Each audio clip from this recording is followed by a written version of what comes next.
দিন এবং রাত এক নয়, ভালো এবং খারাপ এক নয়, শান্তি এবং অশান্তি এক নয়। একটা কথা মাথায় এবং মনে বসায় রাখবেন, যেখানে শান্তি আছে সেখানে অশান্তি নাই, যেখানে অশান্তি আছে সেখানে শান্তি নাই। আর ইসলাম মানে শান্তি। মনে রাখবেন, যেখানে অশান্তি আছে সেখানে ইসলাম নাই, যেখানে ইসলাম আছে এখানে অশান্তি নাই। মাথায় বসাই ফেললে ওই অনেক যুবক ভাই বোনদেরকে আমাদের বর্তমানে অনেক বুদ্ধিজীবীরা ব্রেন ওয়াশ করে, ইসলাম এমন, ইসলাম এমন, ইসলাম এমন। আমার ভাইয়েরাও কথার ফাঁদে পড়ে। আর আমাদের মানুষের একটা বদ অভ্যাস, প্রশংসা বিশ্বাস করি কম, বদনাম বিশ্বাস করি বেশি। অন্যের বদনাম যত দ্রুত রিসিভ করি, অন্যের প্রশংসা আমরা তত দ্রুত রিসিভ করতে। আমাদের জবান অন্যের বদনামে যতবার ব্যবহার হয়েছে, অন্যের প্রশংসা করার জন্য আমরা সেভাবে ব্যবহার করতে পারি, যার কারণে আমরা সব সময় লাভের মধ্যে থাকার স্বপ্ন দেখে লসের কোটায় সব সময় বসবাস করি। এই লসটাই আসল প্রমাণ হবে যখন চোখটা বন্ধ হবে, আপনরাই কাফন পরিয়ে কবরের দিকে নিবে, চতুর্দিকে মাটি দিয়ে উপর দিকে মাটি চাপা দিবে। যখনই কবরের মধ্যে আমাদের চোখ খুলবে, তখনই বুঝতে পারবো আসলে কি লাভের মধ্যে ছিলাম নাকি লসের মধ্যে ছিলাম। হায় আফসোস, তখন আর ফিরে আসার কোনো সুযোগ থাকবে না। সেজন্য যা ব্রেক লাগার এখনই লাগানোর সময়। আল্লাহ আমাদেরকে একটু বুঝার তৌফিক দান করুন। আমার কোনো কথায় কষ্ট নিচ্ছেন না তো? আমার অনেক ভাই বোনদেরকে ইসলাম সম্পর্কে এমন নেগেটিভ বোঝানো হচ্ছে, অনেকে আর ইসলাম পালন করতে চায় না। বর্তমানে অনেকেই আছে। শুনেন, আমরা পালন করি আর না করি, আল্লাহর কোনো লস। মসজিদ সবগুলো বন্ধ করে দেন, নামাজ বন্ধ, আল্লাহ পাক বলবে যে আমার কিচ্ছু যায় আসে না। কারণ তোদের নামাজে আমি আল্লাহ আল্লাহ হই নাই। একটু বুঝবেন শব্দগুলা। আল্লাহ বলে তোরা বান্দার নামাজে আমার কোনো লাভও নাই, লসও নাই, কিন্তু নামাজ যদি পড়স তোদের লাভ, না পড়লে লস তোদের। সুতরাং তোরা ইসলাম পালন করলে তোদের লাভ, না করলে আমি আল্লাহর কোনো লস, আমি আল্লাহর কোনো লস। যেখানে শান্তি আছে সেখানে অশান্তি, যেখানে অশান্তি আছে সেখানে শান্তি।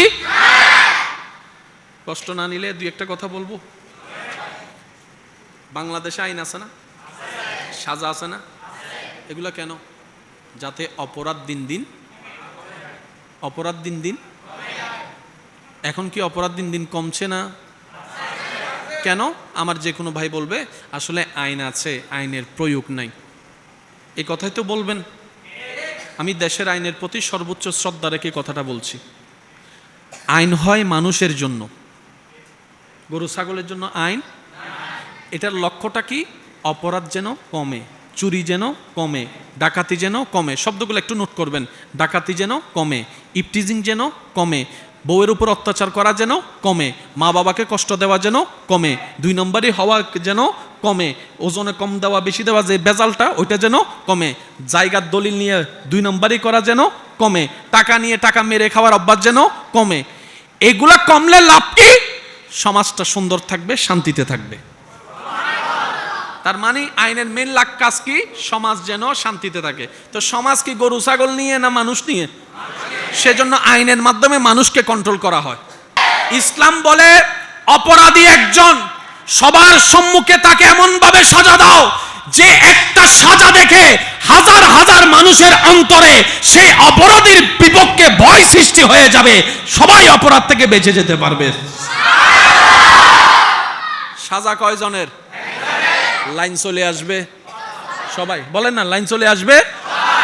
সেজন্য যে সমস্ত দেশে ইসলামের আইন প্রভাব আছে সেই সমস্ত দেশে দেখবেন অপরাধ, কথা বলেন আরো জোরে, অপরাধ, ইফটিজিং 2 নম্বরই।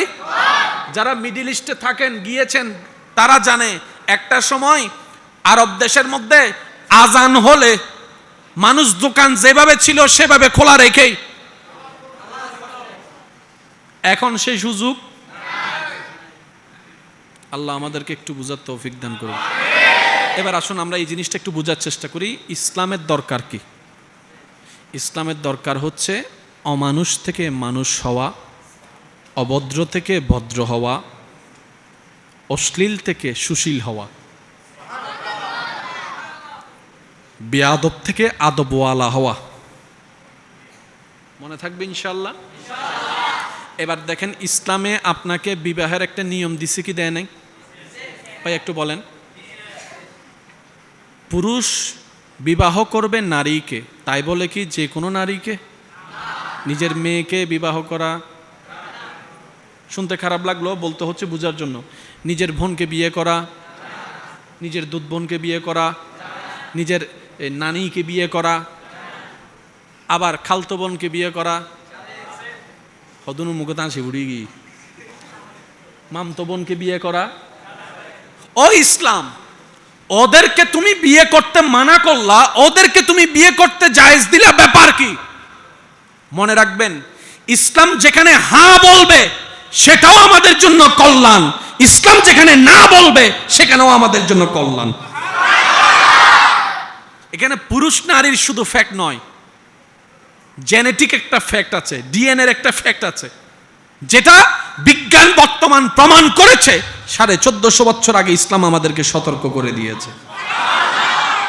ইসলামে পানি খাওয়া জায়েজ, মদ খাওয়া, ভাই জোরে বলেন না, মদ খাওয়া কেন? শরীরের জন্য ক্ষতি, পরিবারের জন্য ক্ষতি, সমাজের জন্য ক্ষতি। আর যেখানে ক্ষতি সেখানে ইসলাম কখনো পারমিশন দেয়? আর একটু জোরে বলেন, দেয়? ইসলামে ব্যবসা করা, একটু জোরে বলেন, ব্যবসা করা, সুদাসুদি করা, সুদের লেনদেন করা, তো ব্যবসাও টাকা, সুদও টাকা, এটাতে হালাল হলো, এটাতে হারাম হলো, ব্যাপারটা কি? ঠান্ডা মাথায় নিরপেক্ষ বিচারক হয়ে যদি আপনি বিবেচনা করেন, আপনার যদি বিবেক থাকে, আপনি মানতে বাধ্য হবেন এই ইসলামের এই বিধানটা মানব জাতির জন্য কল্যাণ আর কল্যাণ হয়েছে। সুবহানাল্লাহ।